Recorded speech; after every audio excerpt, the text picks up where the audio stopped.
ಬರಬಾರ್ದಾಗಿತ್ತೆ. ಹಾಗಲ್ಲ, ಮನೆಯಲ್ಲಿ ಯಾರು ಇರದ ವಿಷಯ ನಿನಗೆ ಹೇಗೆ ಗೊತ್ತಾಯ್ತು ಅಂತ ಕೇಳಿದೆ ಅಷ್ಟೇ. ಎಂತ ಹುಚ್ಚಿ ನೀನು ಸುವರ್ಣ.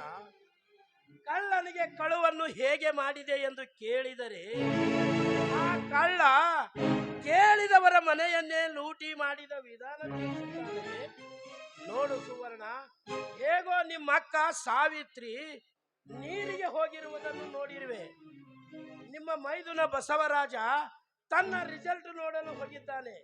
ಹೀಗೆ ಎಲ್ಲರೂ ಒಬ್ಬೊಬ್ಬರು ಒಂದು ರೀತಿಯಾಗಿ ಹೋಗಿದ ಮೇಲೆ ನಿನಗೆ ನೆಂಟನಾಗಿ ಬರುವುದು ಎಷ್ಟೊತ್ತಿನ ಮಾತು. ಅಲ್ಲ, ಈಗ ಯಾರಾದ್ರೂ ಬಂದ್ರೆ? ತಂಗಿಯನ್ನು ನೋಡುವುದಕ್ಕೆ ಬಂದಿರುವೆ ಎಂದು ಹೇಳಿದರಾಯ್ತು.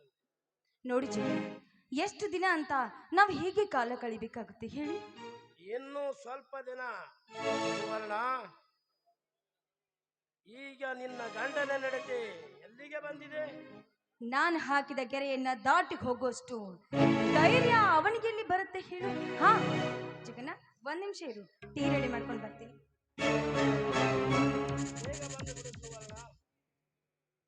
ಸುವರ್ಣ, ಸದ್ಯ ಬೆಂಗಳೂರಿಗೆ ಹೋಗಬೇಕಾಗಿದೆ. ಒಂದು 50,000 ರೂಪಾಯಿ ಹಣವನ್ನು ತೆಗೆದುಕೊಂಡು ಬಾ. ಅಷ್ಟೇ ತಾನೇ? ಟೀ ಜೊತೆ ಚೆಕ್ಕನ್ನು ತೆಗೆದುಕೊಂಡು ಬರ್ತೀನಿ.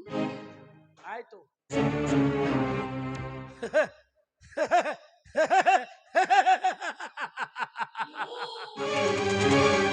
ಸುವರ್ಣ,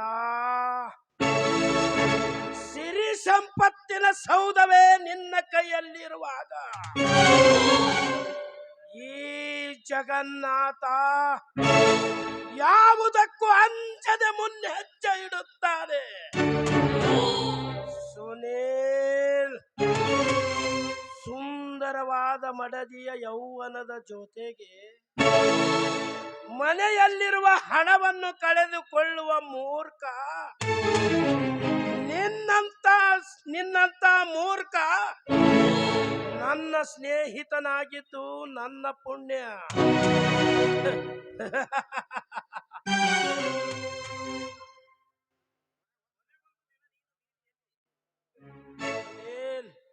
ಕೊನೆಗೊಂದು ದಿನ ನೀನು ಬೀದಿಯಲ್ಲಿ ಭಿಕ್ಷೆಯ ಪಾತ್ರೆಯನ್ನು ಹಿಡಿದಾಗಲೇ ನಿನಗೆ ಆ ದೇವರೇ ಗತಿ.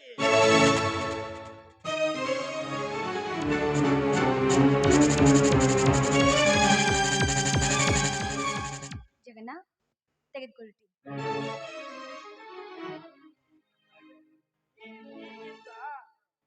ಈ ನಿನ್ನ ತುಂಬುಗಲ್ಲದ ತುಂಬಾ ಸೊಗಸಾಗಿದೆ. ಹೌದೇ? ತೆಗೆದುಕೊಳ್ಳಿ ಚೆಕ್ಕನ್ನು ಮೊದಲು. ಒಂದು ಗೀತೆಯನ್ನಾದರೂ ಹಾಡು. ನೀವು ಕೇಳುವುದು ಹೆಚ್ಚ, ನಾನು ಹಾಡುವುದು ಹೆಚ್ಚ.